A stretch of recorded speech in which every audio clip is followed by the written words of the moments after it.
आगे की इंफॉर्मेशन होती है ना, वो उसके बारे में होती है जिसको ये पार्ट रिलेट कर रहा होता है।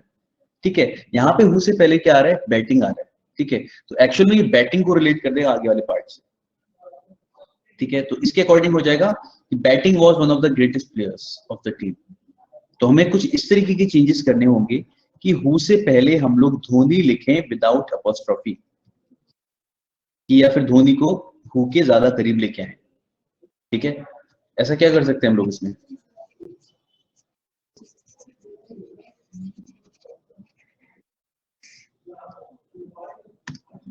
बैटिंग ऑफ धोनी, यस बिल्कुल सही। ठीक है, तो यहाँ पे हो जाएगा India began to depend on batting of Dhoni.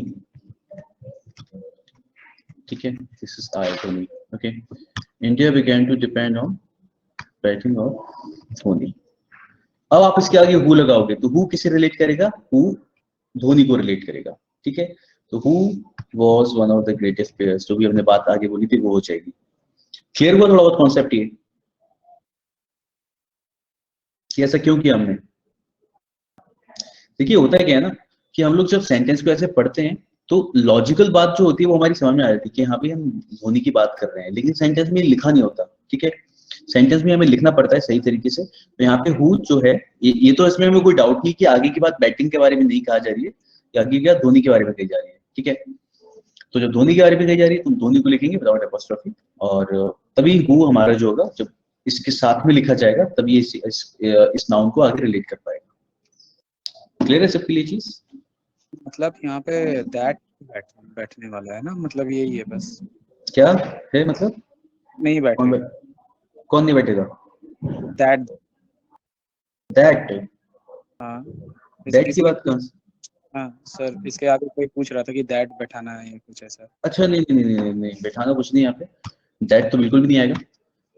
हाँ वही पूछ देखो रहा दैट का तो बस हमने जो कॉन्सेप्ट, हमने जो 4 कॉन्सेप्ट पढ़े थे ना, कि सुपरलेटिव डिग्री एंड जो वर्ड्स थे ऑल सेम नन, उसके बाद बाकी के 2 कॉन्सेप्ट थे, वो तब होता है जब हम इस नाउन को, जिस नाउन को रिलेट कर रहे हो वो उसके साथ में लगेंगे। ऐसा नहीं होता कि सेंटेंस में कहीं भी वो शब्द आ गया तो हम यहाँ पे दैट लगा देंगे। ठीक है, हाँ सर। हाँ ग्रेटेस्ट आया है, लेकिन ग्रेटेस्ट बाद में आया है ना, ग्रेटेस्ट प्लेयर्स इसके लिए बोला जाएगा। अगर हम प्लेयर्स को रिलेट करें अब तो प्लेयर्स के आगे हम दैट लगाएंगे। ठीक है, हाँ जैसे हमने एक सेंटेंस पढ़ा था इस तरीके का, ही इज। पता चलने के लिए कुछ एक ऐसा सेंटेंस आप दे सकते हैं जैसे कि थोड़ा क्लियर हो जाए। कैसा वाला? आप दैट वाला बोल रहे थे कॉन्सेप्ट, वो एक। ये देखो ना, ही is one of the greatest players, अगर मैं ऐसे लिखूं तो दैट आएगा। तब दैट क्यों आएगा? क्योंकि प्लेयर्स से पहले लगा रहा हूं ना मैं ग्रेटेस्ट, क्योंकि हमारा नाम देखो ग्रेटेस्ट किसके लिए बोला जा रहा है, प्लेयर्स के लिए बोला जा रहा है, और मैं प्लेयर्स को ही रिलेट कर रहा हूं इसकी मदद से। तब मैं बोलूंगा he is one of the greatest players that have been selected. ये हमने सेंटेंस लिखा था। ठीक है, तो जो आप जिस नाउन को रिलेटिव नाउन से रिलेट कर रहे हो उसके साथ ही लगा रहे हो अगर एडजेक्टिव सुपरलेटिव डिग्री, तब ऐसा होता है। अच्छा अच्छा, ठीक है है सर। ना? हाँ यस। ठीक है, आई होप सबकी समझ में आएगा ये। चलिए और आगे बढ़ते हैं, शॉर्ट क्वेश्चन देखा जाए।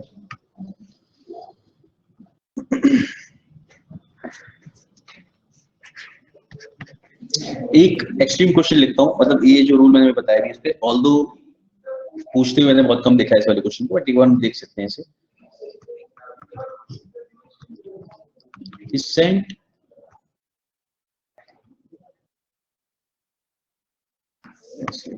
sent all the furniture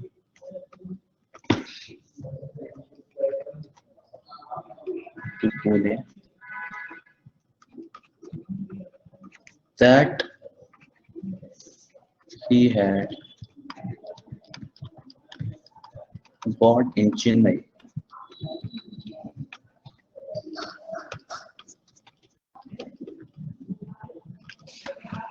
He sent all the furniture to Pune that he had bought in Chennai.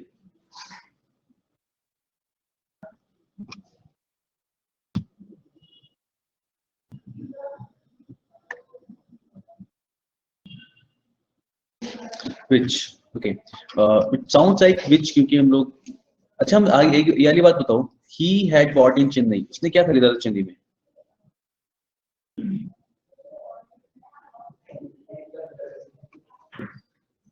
Furniture ठीक है लेकिन रिलेटिव नाउन से पहले क्या आ रहा है पुणे सेंटेंस के अकॉर्डिंग इसका मीनिंग ये निकल रहा है he sent all the furniture to Pune जो पुणे उसने चेन्नई में खरीदा था उसने सारा फर्नीचर पुणे भेज दिया जो पुणे उसने चेन्नई में खरीदा था तो हमें पता है उसने पुणे नहीं खरीदा था उसने क्या खरीदा था फर्नीचर खरीदा था ठीक है तो इसको लिखने का सही तरीका क्या होगा The furniture he had bought in Chennai, the furniture देखो हाँ exactly हमें समझ में आ रहा है ना कि हम लोगों को फिर से फर्नीचर बोलना है किसी तरीके से मतलब एटलीस्ट पता चले कि फर्नीचर खरीदा है उसने तो वो उसके पास होना चाहिए श्रुति का यस करेक्ट आंसर बिल्कुल क्या हो जाएगा he sent to Pune all the furniture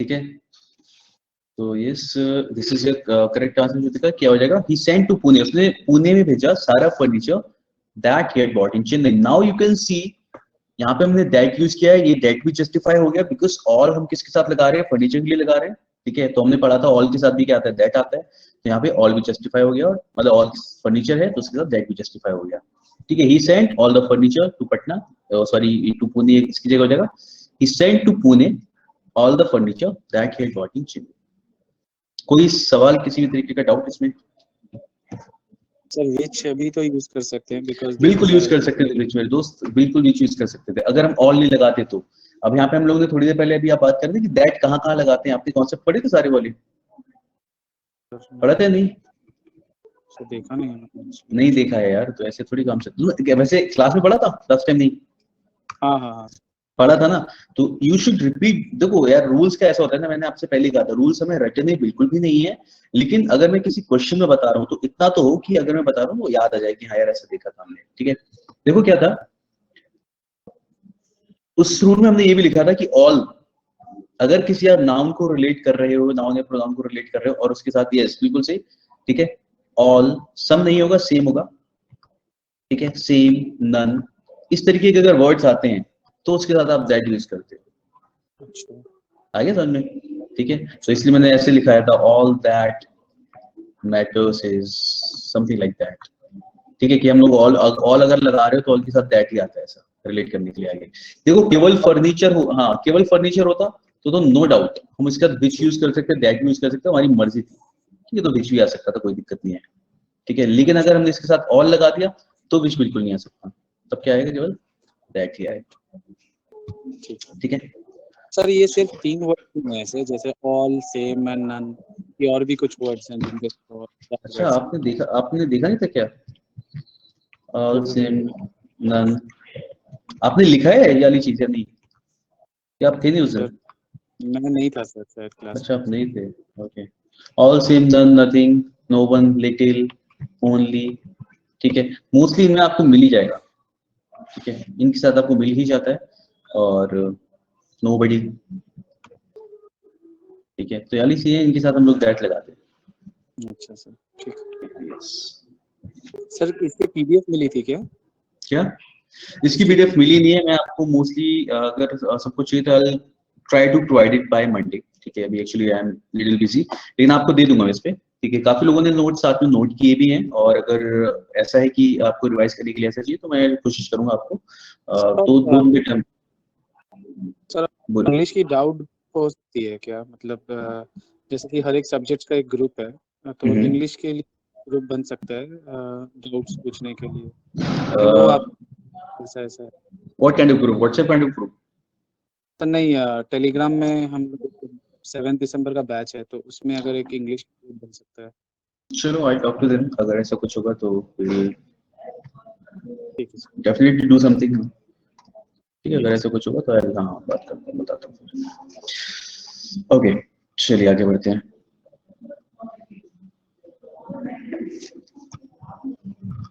अब कुछ एक दो चीजें और समझते हैं जैसे मैं राइटिंग समथिंग ऐसा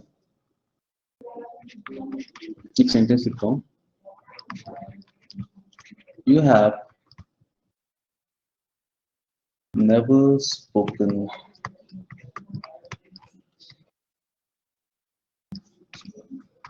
a word against your master.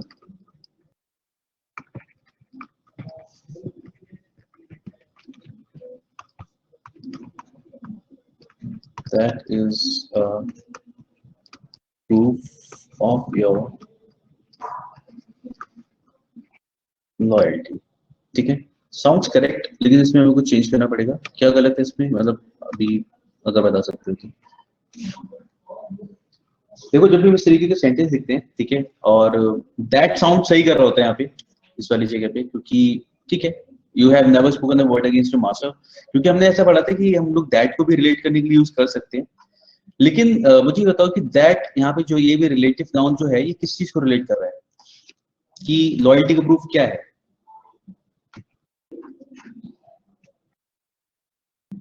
What is a proof of his loyalty?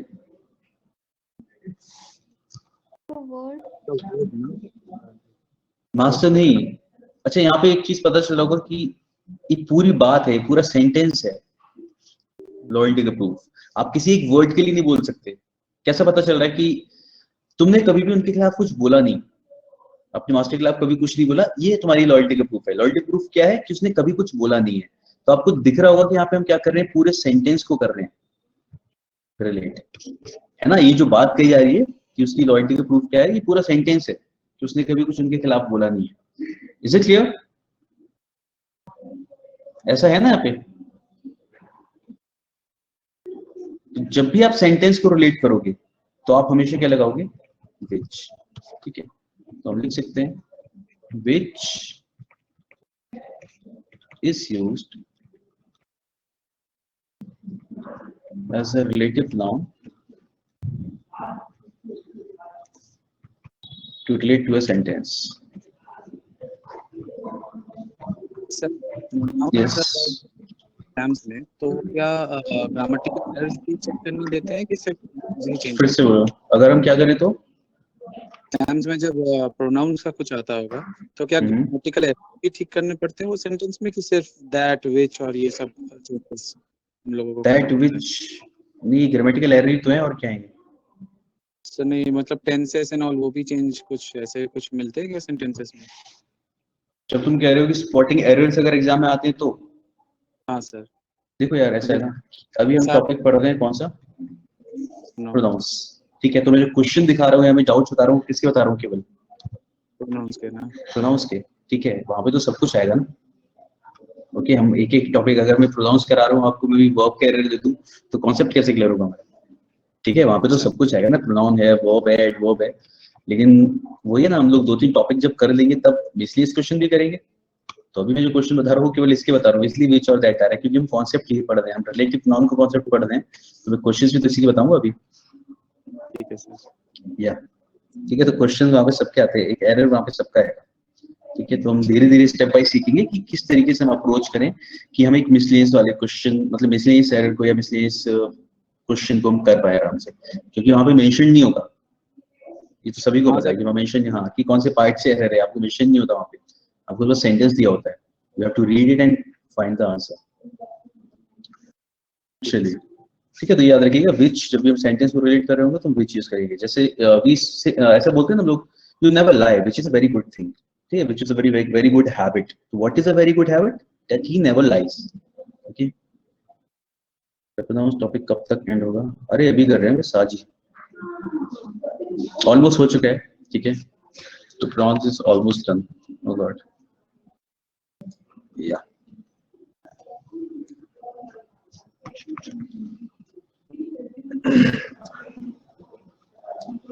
चलिए, इसमें आता है नेक्स्ट एक कॉन्सेप्ट आता है कंपाउंड रिलेटिव नाउन का. ठीक है, बस वो वर्ड्स हैं जो आज तक हम लोगों ने हमेशा देखे हैं. ठीक है, इसमें कुछ भी नया नहीं है, एवरीथिंग इज फाइन. जैसे आप आज तक यूज करते आए हो वैसे यूज करोगे. ठीक है, there is no need to worry about anything. These words are called compound relative noun. They are called compound relative noun because they are like they are made up of two words, what plus ever. ठीक है, you are like you are adding two words here. ठीक है, तो उससे बोलते हैं हम लोग compound relative noun. तो जैसे भी आप यूज करते हैं, you can select, you can say whatever you like, ठीक है। इसमें क्वेश्चन कैसे बन सकता है वो देखते हैं बस।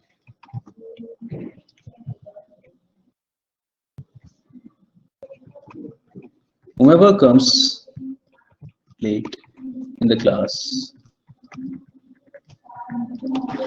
will not be allowed to mark his presence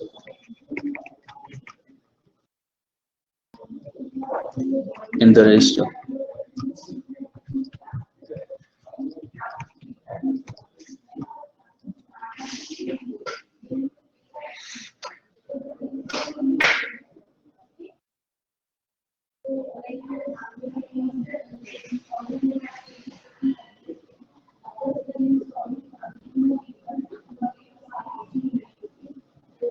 सही करिए इसे।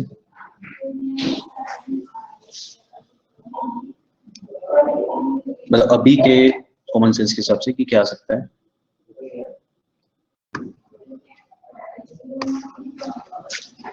Whoever, बिल्कुल सही है ना, क्योंकि हम लोग सब्जेक्ट की अभी यूज कर रहे हैं, और ये चीज तो हमने बहुत बार पढ़ी है कि हम अगर सब्जेक्ट की बात कर रहे होंगे तो हम क्या करेंगे, हम इसकी जगह पे क्या लगाएंगे, whom नहीं लिखते ना, यहाँ पे whom लिखा है तो हम क्या करेंगे, whoever लिखेंगे।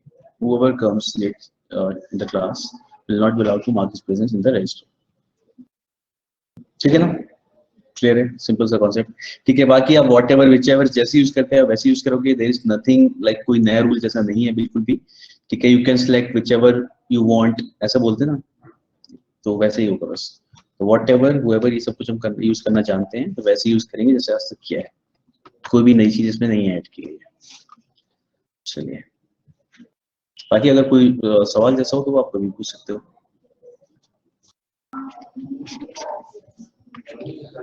Next comes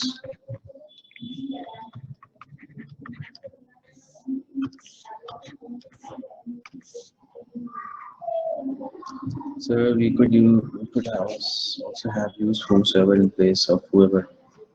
नहीं, you can, देखो जब हम लोग ऑब्जेक्ट की जगह पे रखने वाले होंगे ना तब we can use whomsoever। ठीक है, जैसे आपको याद होगा हम लोग हमेशा लिखते हैं to whomsoever it may concern। ठीक है, इस तरीके से बोला जाता है। तो आपको पता है कि प्रीपोजिशन के बाद हम लोग क्या लगाते हैं, ऑब्जेक्टिव केस लगाते हैं, and we use whom here. ठीक है, तो ऐसे केस में आप यूज करोगे। और अगर आप डायरेक्ट अगर सब्जेक्ट की जगह पे लगा रहे हो तो वी विल, ये क्या होता है ना, सुनने में सही लग रहा होता है, हमें ज्यादा फर्क नहीं पड़ता, तो सुनने में चीजें सही लग जाती है कि whomsoever comes late to the class। ठीक है, लेकिन करेक्ट क्या होगा, who होगा। सिंपल सी बात है, if you writing the word at the place of a subject, जहाँ पे सब्जेक्ट आना चाहिए, ठीक है, तो आप यहाँ पे who लगाओगे, whom तो लगाओगे, बिल्कुल भी नहीं लगाओगे। ठीक है, और यहाँ पे क्या था, अगर मैं इस तरीके से सेंटेंस बोलता हूँ, यहाँ पे तो टू के बाद, टू क्या है, प्रीपोजिशन है, प्रीपोजिशन के बाद तो ऑब्जेक्ट आता ही है। ऐसे केसेस में हम लोग ऑब्जेक्टिव केस लगा सकते हैं, यानी whomsoever बोल लेते हैं। ठीक है, तो नहीं, यहाँ पे जो हमने सेंटेंस अभी देखा इसमें यहाँ पे whomsoever नहीं आ सकता। चलिए,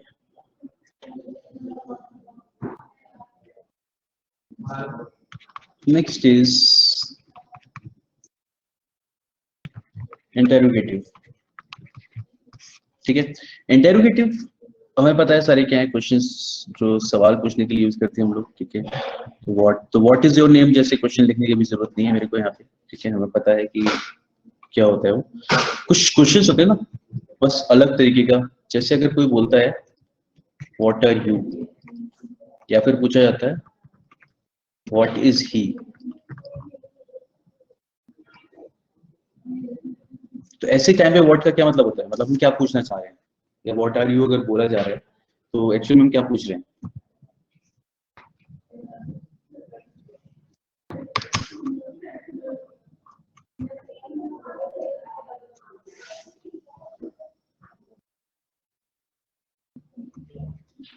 जब भी ऐसा सवाल पूछा जाएगा तो यहाँ पे एक्चुअली में पूछना चाह रहे होते हैं आपका प्रोफेशन या एम्प्लॉयमेंट।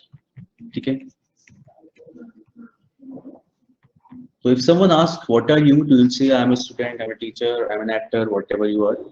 ठीक है, तो उस तरीके से यूज करोगे। बाकी सारे सवाल हम जानते हैं इंटेरोगेटिव नाउन्स में, तो देयर इज नथिंग लाइक जिसमें हम टाइम वेस्ट करें। ठीक है, तो इंटेरोगेटिव में ऐसा कुछ एक्स्ट्रा बचा ही नहीं। ठीक है, क्लियर है सबके लिए?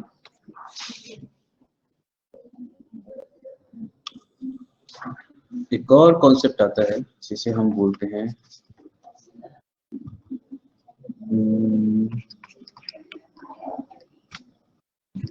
Exclamatory pronoun. ठीक है, बस देख लेते हैं, इट्स नॉट लाइक इस पे कुछ पूछा जाने वाला है डायरेक्टली। ठीक है, एक्सक्लेमेटरी प्रोनाउन क्या होता है? बस जो एक्सक्लेम करने के लिए यूज करते हैं, तो हुर्रे, वाओ, ओ, ये सारे जो वर्ड्स होते हैं, अलास एक्सेट्रा, ठीक है, ये सारे क्या होते हैं? एक्सक्लेमेटरी वर्ड्स होते हैं। These are exclamatory words, but we are talking about exclamatory pronoun. तो what is the exclamatory pronoun? My question changes into the statement. What is the exclamatory pronoun? So this is the most used. मेरे को लगता है कि सबसे ज्यादा use यही किया जाता है। जब भी कुछ होता है तो हम बाकी सब छोड़ो, सबसे पहले क्या ही बोलते हैं, जैसे हमने सुना है ना, ठीक है, तो हम जब चौक के क्या बोलते हैं, ये क्या होता है हमारा? This is your exclamatory pronoun. You know, in TV serials they show 3 बार क्या बोलने वाला concept, that is exclamatory pronoun. ठीक है, what, कुछ भी ऐसा, you don't know, whatever, कोई भी फेमस पर्सन, ठीक है, you don't know Bruce Wayne, क्या तो ब्रूस वेन को नहीं जानते, तो something like that. So this we use to exclaim, थोड़ा सा चौंकने के लिए यूज करते हैं इसे। ठीक है, तो ये हो जाता है हमारा exclamatory pronoun. This almost brings us to the end of pronouns. Now we will start sir with some questions. आज मैं क्वेश्चन अभी लिखूंगा, next time we will do it with the sheet और शीट ऑफ व्हाटएवर, मतलब I will prepare the slide, अभी मैं question साथ में लिखता चलूंगा। ओके, ब्रूस वेन जानते हैं सब लोग?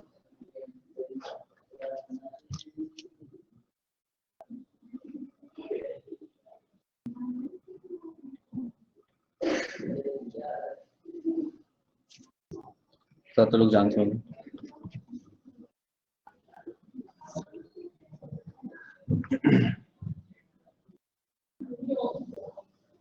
जैसे ब्रूस वेन आदि दुनिया को तो बता ही चुका है। ठीक है, ब्रूस वेन इज बैटमैन। ठीक है, बैटमैन का नाम ब्रूस वेन है बस। चलो आगे बढ़ते हैं। Okay, so let's start with some questions. I'll write some questions and I would like you to answer them correctly.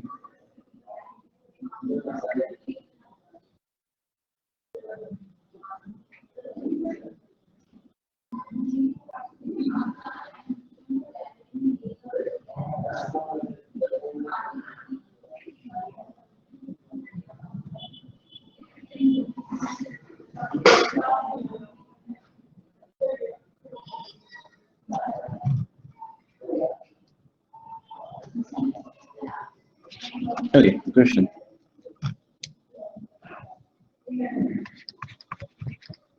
The dog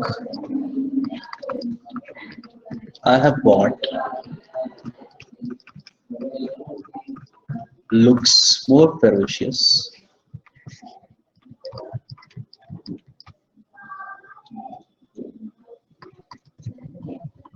than you have. Last में no error. ठीक है, हम 1 और 2 के हिसाब से याद रख सकते हैं। इसे मैं नंबर डाल दे रहा हूँ इसे कुछ भी। और बीच में अगर कुछ ऐसा था ना कि कुछ रूल्स अगर स्किप हो गए तो उन पे भी ध्यान देते हुए चलेंगे। जैसे अगर आपको किसी को चीज समझ नहीं आ रही तो भी one should be true to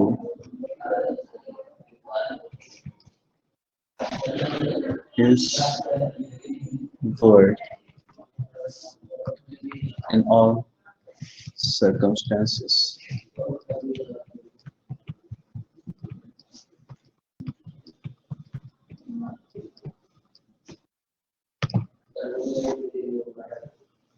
हाँ जी, बताइए। फर्स्ट वाले में अगर मैं इसे डिवाइड कर दूं, this is your A, B, C, D, 4 part में किया मैंने। चलो, तो मेरे ख्याल से आंसर सबको दिख रहा होगा कि कौन से पार्ट में होगा।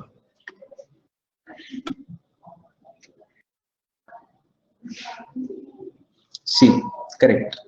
ठीक है, the dog I have bought looks more ferocious than you have. Now you know that कि you have to make some change here, क्योंकि कंपैरिजन सही तरीके से नहीं हो रहा। बिल्कुल सही सबका आंसर, ठीक है, कंपैरिजन सही तरीके से नहीं हो रहा। नाउ लेट्स सी कि किस तरीके से हम कंपेयर कर सकते हैं। अच्छा, अब गलती क्या है? देखो, एक तो हो सकता है दैट यू हैव, ठीक है, इससे ज्यादा अच्छा लगेगा मेरे को अगर मैं बोलूं then the one you have. ये पता है, हम लोग नाउन को रिपीट करने की जगह कई बार हम वन भी यूज कर लेते हैं एज अ प्रोनाउन, पता है? जैसे कैसे, I want this one, I want that one, the one. तो जब ये दिस वन दैट वन आप यूज करते हो, जैसे बोला हुज पेन इज दिस, कौन सा वाला पेन, दिस वन, या which book do you want, I want that one. तो दैट वन का मतलब क्या होता है, दैट बुक, ठीक है, which book do you want, that one. तो इस तरीके से हम लोग कई बार वन भी यूज कर लेते हैं, तो दैट भी लिख सकते हैं यहाँ पे। ऑफ कोर्स कंपैरिजन डॉग पर डॉग से होना चाहिए, वरना पता नहीं चला हम क्या बात कर रहे हैं कि किसी से कंपेयर करें। वी कैन राइट दैट और we can write the one, और ये जो वन है ना, इसका मतलब क्या होता है, than the dog you have, the dog I have bought looks more ferocious than the one you have और than the dog you have, ठीक है। तो उसके लिए द वन लग सकते हैं, तो दोनों सही हो जाएगा। देन दैट यू हैव भी चलेगा और द वन यू हैव भी चलेगा, ठीक है ना। नेक्स्ट देखिए, नेक्स्ट वाले में एक छोटा सा रूल है, आई होप सबको पता होगा, और अगर नहीं पता है तो हम बात कर लेंगे भी इसके बारे में। सेकंड में क्या है, one should be true to his word in all circumstances, यानी कि इंसान को अपने शब्दों पे, अपनी बात पे खरा उतरना चाहिए हर परिस्थिति में, कायम रहना चाहिए। क्या रहना चाहिए? एक इंसान को हर स्थिति में अपने शब्दों पर कायम रहना चाहिए। हाँ, कायम रहना चाहिए, या one should be true to his word in all circumstances.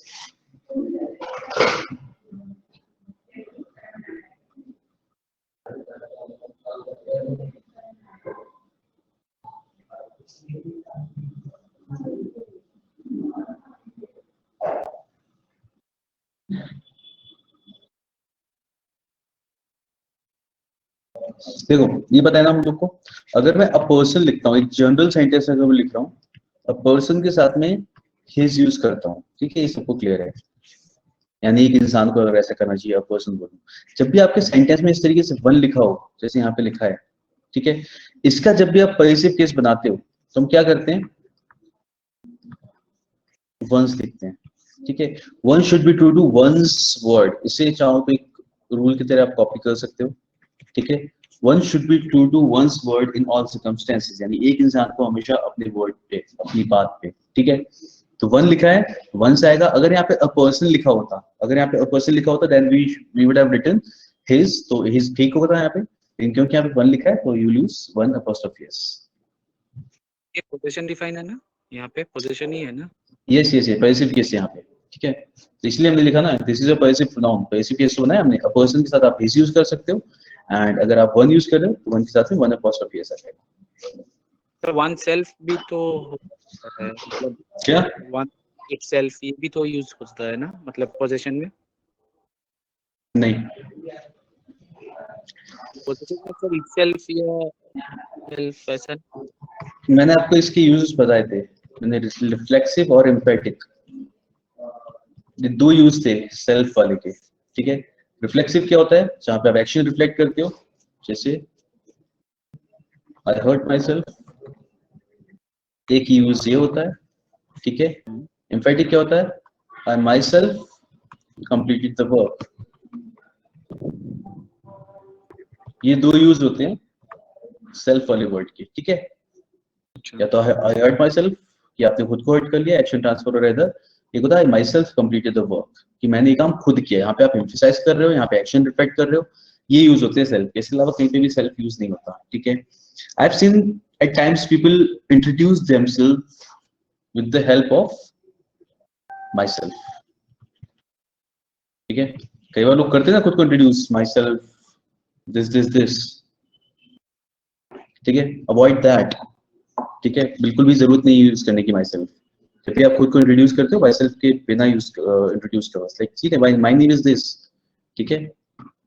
तो कहीं पे भी माई सेल्फ के साथ इंट्रोड्यूस नहीं करना, आई डोंट लाइक दैट, ये अच्छा होता ही नहीं, मतलब कोई सेंस नहीं है इससे इंट्रोड्यूस करने का। आप सिंपल बोलो माई नेम इज दिस, ये ज्यादा अच्छा तरीका है, क्योंकि माई सेल्फ बेकार है, क्योंकि ये रिफ्लेक्सिव है और एम्फेटिक है, कोई जरूरत नहीं है, इसमें इंट्रोडक्शन का कुछ कॉन्सेप्ट है ही नहीं, ये लोगों ने बस यूज करना शुरू कर दिया, ऐसा है। Got it? चलिए और क्वेश्चन देखते हैं।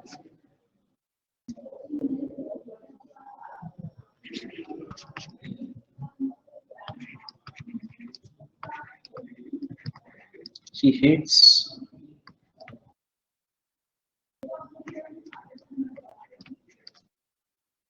everybody and everything which reminds her of her mistakes.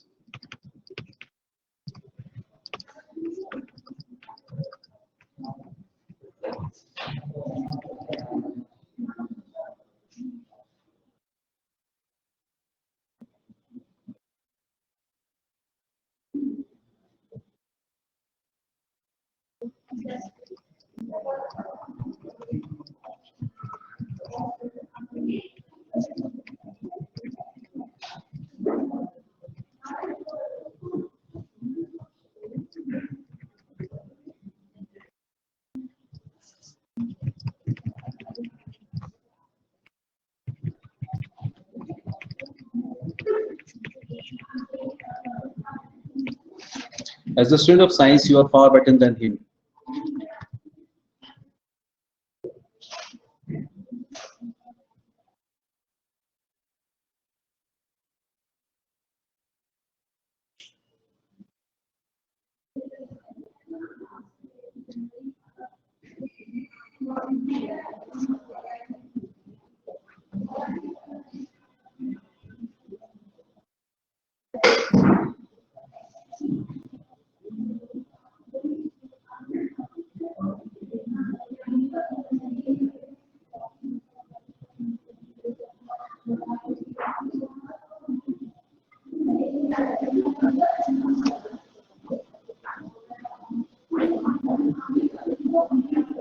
That आएगा क्योंकि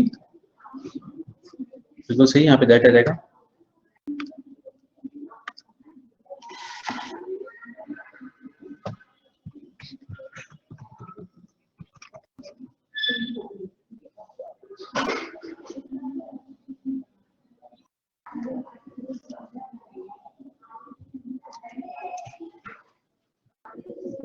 Yes guys, बताइए क्या कॉन्सेप्ट समझ में आ रहा है कि that क्यों आएगा? आएगा that, but why? मतलब you have to separate your answer.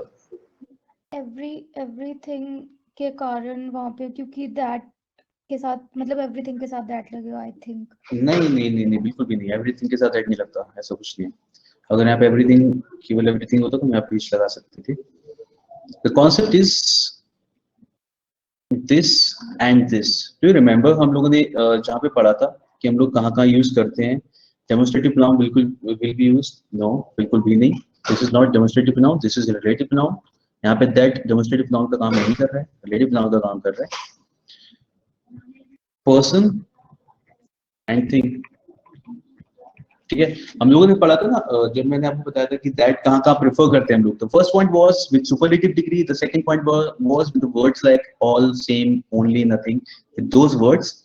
Third point was when the sentence starts with interrogative noun, and the fourth point was with a pair of person or animal or a person or a thing, जहाँ पे कोई एक subject है हमारा, एक person है और दूसरा जो पेयर का जो सब्जेक्ट है वो कोई एनिमल या कोई थिंग है, उसके साथ हम लोग हमेशा दैट यूज करते हैं। याद हो example the boy and his dog, ठीक है, the boy and his dog that ट्रेसपास्ड, okay. वैसे ही यहाँ पे थिंग के साथ यहाँ पे क्या है ना, पर्सन, ये पर्सन हो गया और ये थिंग की कैटेगरी में काम कर रहा है। एवरीबॉडी इंसानों के लिए यूज किया जाता है and everything is for things, person and thing, इसलिए दैट आ जाएगा। क्लियर? चलो कूल, नेक्स्ट वन। यस बिल्कुल सही, ठीक है। यहाँ पे क्या हो जाएगा? Then he. As a student of science you are far better than he, ठीक है। देखो as a student of science, who is the student of science? This person, ये अभी भी सब्जेक्ट है यहाँ पे, ठीक है, he is a student of science. As a student of science, you are far better than he. So when you are comparing, you should also always compare subject with the subject. ठीक है, तो yes, बिल्कुल सही, यहाँ पे क्या देगा, he आ जाएगा। क्लियर है? चलिए और क्वेश्चन देखते हैं फिर।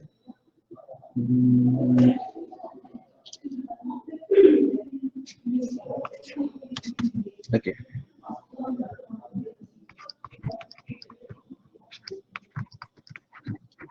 Everybody who was working in that office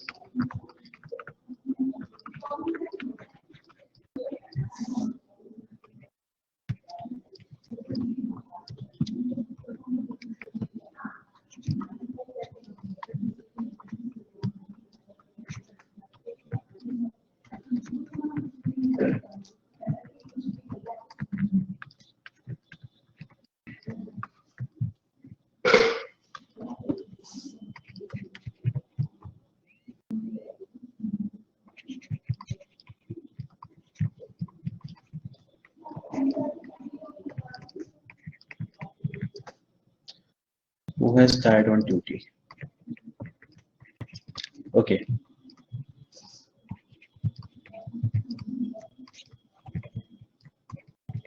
I guess सारे words ठीक तो सही रहे होंगे ना?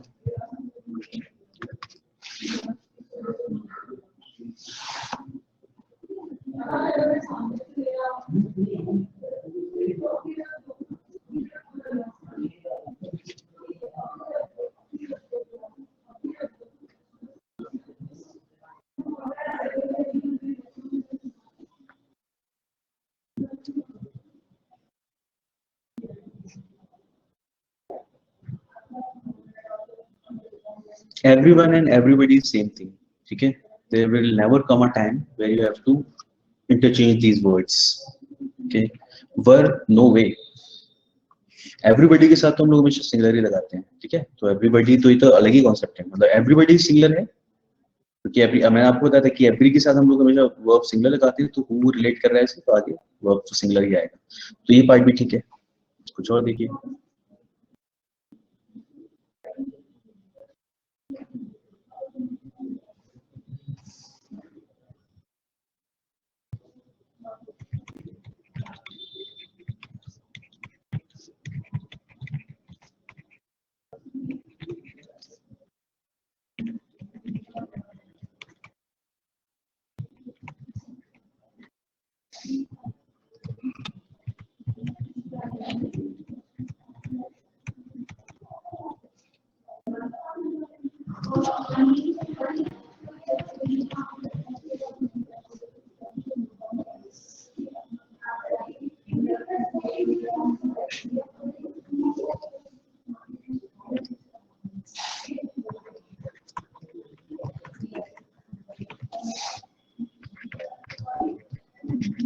सर यहाँ पे हैज के प्लेस पे हेड आएगा क्या? Who had died on duty? नहीं, अभी भी हो रहा है, इट्स फाइन।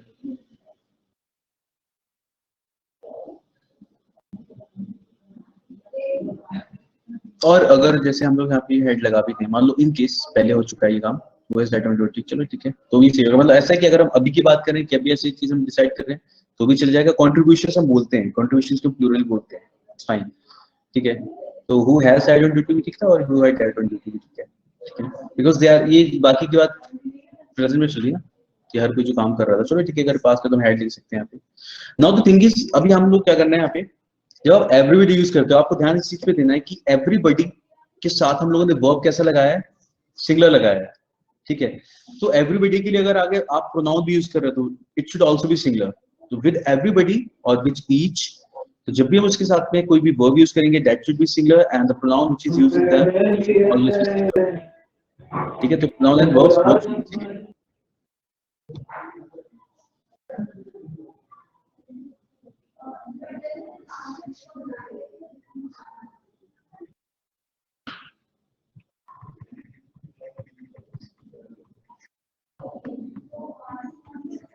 सर पे एज हिज आएगा,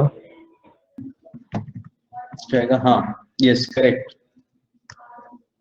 देखो क्या है यहाँ पे, एवरीबॉडी हमने यूज किया, और एवरीबॉडी के लिए मैंने आपको भी बताया कि इसके साथ हम लोग वर्ब सिंगुलर लगा रहे हैं, तो देखो सिंगुलर यूज किया, एंड विद दिस जो आगे प्रोनाउन इनके लिए रिलेट करने के लिए, इनको रेफर करने के लिए यूज किया जाएगा, वो भी आपका कैसा आना चाहिए, सिंगुलर आना चाहिए। तो everybody who was working in that office give a days पे एज देयर, नहीं, जब ऑलरेडी आप उसे सिंगुलर ले रहे हो तो यहाँ पे इसका सिंगुलर क्या आ जाएगा, as his contributions to the dependents of doctor Sonu who had died on duty. तो आपको नेक्स्ट टाइम याद रखना है कि जब भी आपने एवरी या इफ यूज किया है तो वर्ब तो हम लोग सिंगुलर लगाते हैं साथ में, लेकिन अगर उसी के लिए अगर हम कोई आगे प्रोनाउन भी यूज करने वाले हैं तो वो भी कैसा आएगा, आपका सिंगुलर ही आएगा। Is that correct?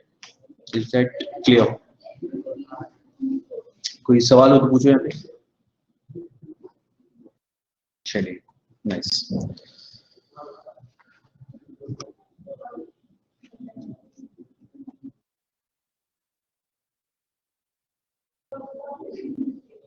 Next week है।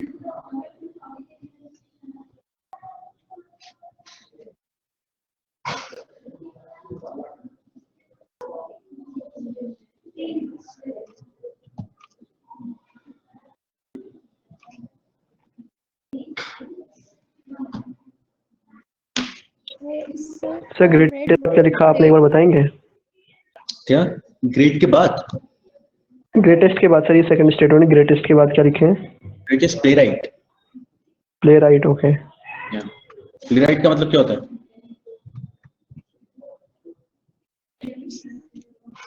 जो राइटर जो प्ले लिखते हैं उसे प्लेराइट बोलते हैं, ठीक है? सो मैं प्ले राइटर नहीं बोलूंगी, प्लेराइट बोला जाएगा। सर जो ड्रामा वगैरह लिखते हैं वही? हाँ, जो प्ले लिख रहा है, जो ड्रामा लिख रहा है उसके लिए प्लेराइट बोलते हैं, ठीक है?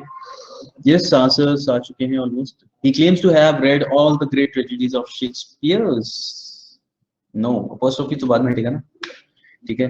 Yes, all great tragedies of Shakespeare, ठीक है? देखो हमने क्या लिखा, Shakespeare's all great tragedies, ठीक है? Who was the greatest playwright of English? तो हमने जैसे वो धोनी वाला क्वेश्चन था, बिल्कुल उसी की तरह है ये, because यहाँ पे who we can see that who after this relative noun, what we are saying is who was the greatest playwright of English, and we are saying this about Shakespeare, ठीक है? So we have to make a little arrangement here. We will remove the apostrophe s and we'll write the sentence, rephrase the sentence using of. So what we will say, he claims to have read all great tragedies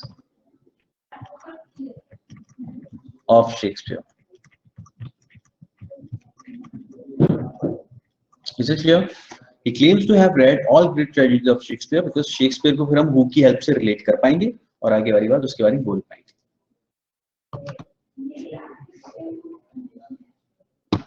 ठीक है? कोई doubt नहीं होगा इसमें?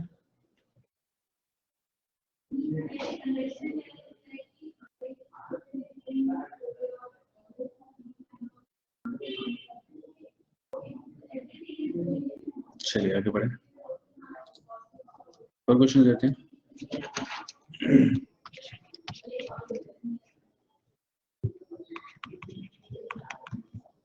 He is one of those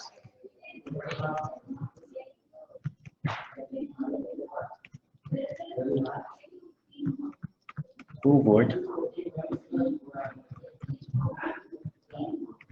much rather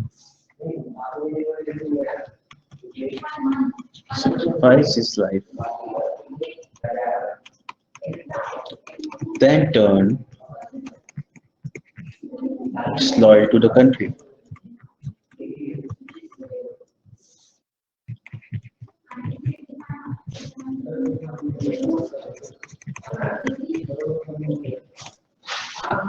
He is one of those who would much rather sacrifice his life than turn disloyal to the country.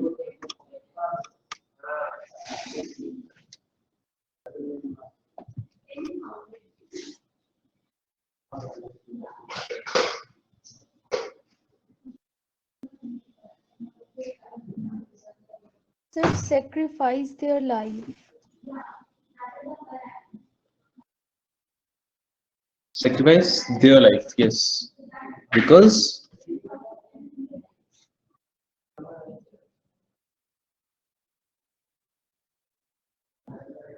then turn himself नहीं, then turn disloyal, मतलब वो ऐसा बन गया सीधे, उसके लिए use किया गया, then turn disloyal to the country. It's fine. He is one of those who would much rather sacrifice their life. क्यों होगा their? क्योंकि ये कैसा है आपका, those या के according we will use. Correct this is plural and इसके साथ हम लोग रिलेटेड नाउन यूज कर रहे हैं, ठीक है। यानी कि आगे जब रिलेट करेंगे तो आगे, अब वर्ब तो हमने वुड यूज किया हम यहाँ पे, तो इससे तो कुछ चेंज होगा नहीं। तो साथ ही साथ हमने बात करी थी अभी कि जब भी आपका ये रिलेटिव नाउन आगे रिलेट कर रहा है तो आपका ये कैसा है, प्लूरल है, तो आगे आपका जो प्रोनाउन आएगा वो भी प्लूरल आएगा, तो साथ ही साथ जो वर्ब आएगा वो भी प्लूरल आएगा। तो would much rather sacrifice their life, ठीक है, क्योंकि यहाँ पे यूज किया गया है दोस। सेंटेंस को अगर हम हिंदी बोलते तो भी ऐसे ही बोलते हैं ना, ही इज वन ऑफ दोस, वो उन लोगों में से है जो ऐसा करना पसंद करेंगे। ही is one of those who would much rather sacrifice their life, ठीक है। तो प्लूरल यहाँ पे यूज किया गया है और रिलेटिव नाउन के बाद हम आगे प्लूरल लगाएंगे। That's why his should, there should be used at the place of his. Without किसी को कैसा भी सवाल, किसी को भी समझ में ना आ रहा हो आराम से पूछते हुए चलना वाले से, ठीक है। सभी समझ रहे हैं, हम लोग कर रहे हैं, तो कहीं पे भी अगर कोई भी दिक्कत होगी तो हम आराम से डिस्कस कर सकते हैं यहाँ पे। इसको एक बार और एक्सप्लेन कर देते हैं। बिल्कुल, देखो क्या होता है, जब मैंने इस तरीके से सेंटेंस देखा तो इसमें क्या है, ही इज वन ऑफ दोस, वो उन लोगों में से है। ये कैसा है आपका, ये प्लूरल है, ठीक है। इससे पहले भी अगर हम लोग बात कर रहे थे, हमने देखा था कि रिलेटिव नाउन के बाद में verb depends on the number of noun और प्रोनाउन। जिस रिलेटिव नाउन से पहले जैसा भी हमारा, अगर ये सिंगुलर होता तो आगे हम वर्ब सिंगुलर यूज करते, अगर ये प्लूरल होता तो आगे हम वर्ब प्लूरल यूज करते। Similarly in the case of pronoun, जैसे अलग क्वेश्चन था एवरीबॉडी वाला, ठीक है, यहाँ पे रिलेटिव नाउन था, आपने यहाँ पे वर्ब तो सिंगुलर यूज किया ही, साथ ही साथ आगे जो प्रोनाउन आया था ये कैसा था, सिंगुलर यूज किया, क्योंकि एवरीबॉडी के साथ हम सिंगुलर लगाते हैं, ठीक है। और यहाँ पे क्या हो गया, यहाँ पे दोज है, दोज आपको पता है ऑलरेडी कैसा है, प्लूरल है। प्लूरल है तो इसके आगे हम लोग जो वर्ब लगाएंगे वो प्लूरल आएगा, लेकिन अब वुड में तो हम चेंज नहीं करते बिकॉज मॉडल वर्ब तो सेम रहता है सिंगुलर प्लूरल में, लेकिन आगे जो प्रोनाउन आएगा वो भी आपका कैसा आएगा, प्लूरल ही आएगा। अब समझ में आ गया? जी सर। ओके, चलिए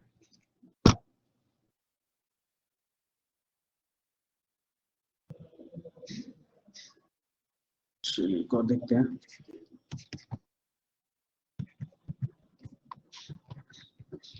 There were 8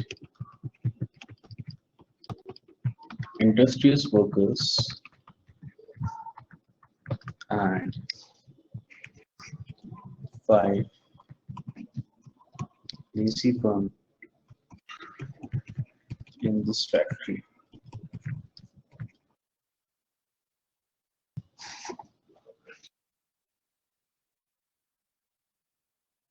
क्लियर, सबको दिख गया answer?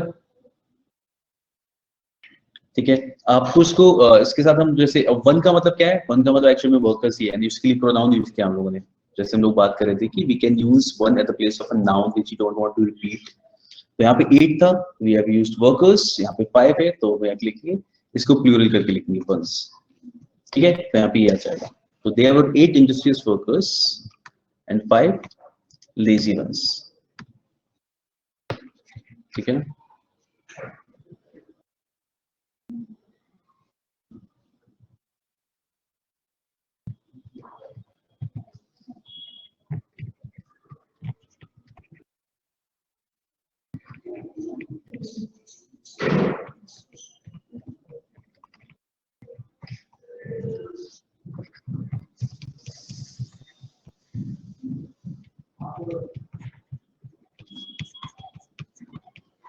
She was more garrulous than either of her 3 sisters.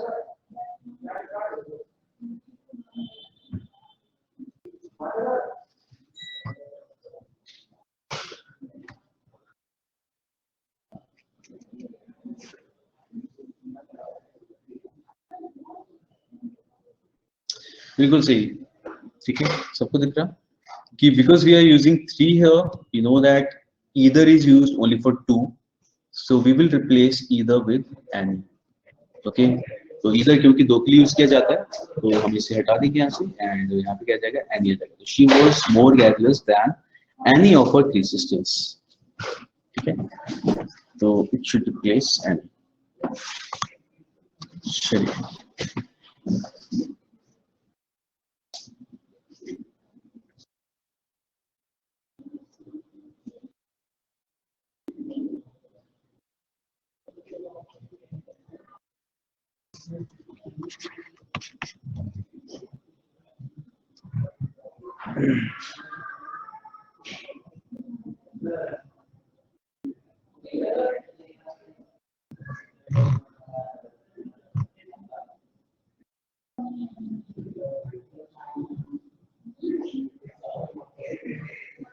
चलिए को लिखते हैं. He asked for permission to go out, but his father did not give.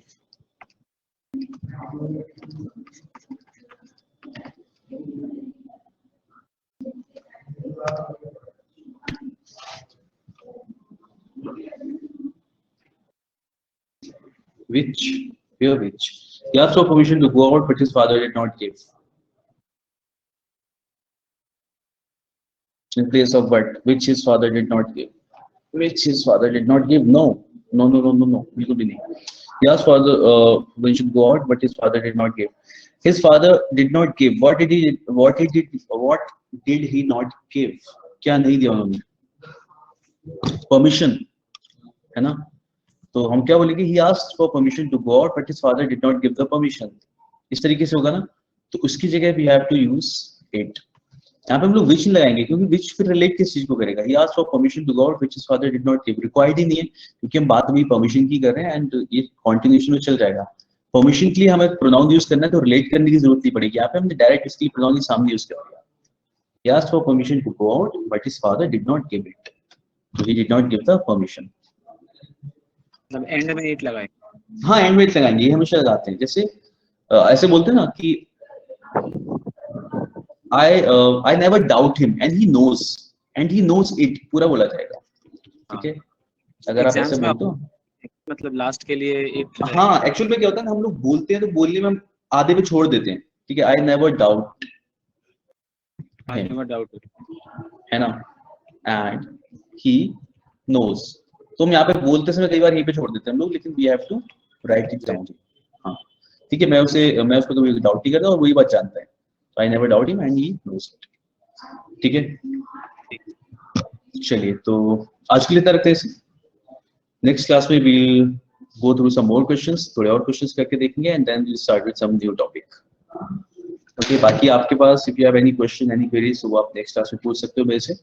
मतलब क्वेश्चंस करने के बाद कुछ और प्रैक्टिस अगर करते हो तो and go through the rules if you have written it down. और बाकी I'll try to provide you with the PDF as soon as possible. और चलिए मिलते हैं फिर हम लोग नेक्स्ट क्लास में और कुछ और क्वेश्चन करके देखेंगे. तो क्लियर हुआ आज के लिए, आज की चीजें सबको? Yes sir. हाँ बोलिए सर इंग्लिश की डाउट ग्रुप सर. अच्छा हाँ चलो उसकी बात करूंगा मैं, तो उसके बारे में हम लोग नेक्स्ट क्लास में बताते हैं. ठीक है, जंबलिंग सेंटेंसेस टॉपिक क्या है? Jumbling sentences. अच्छा, jumble sentences. Okay, jumble sentences is basically there are two concept of writing. एक होता है ना कि सेंटेंस में एक सेंटेंस को 3-4 पार्ट में डिवाइड कर देते हैं, तुम्हें उसे अरेंज करना है एक सही ऑर्डर में, जिस कॉल्ड जंबल सेंटेंस. तो दो तरीके से पूछा जाता है कुछ एग्जाम्स में. कई बार जंबल सेंटेंस होता है, यानी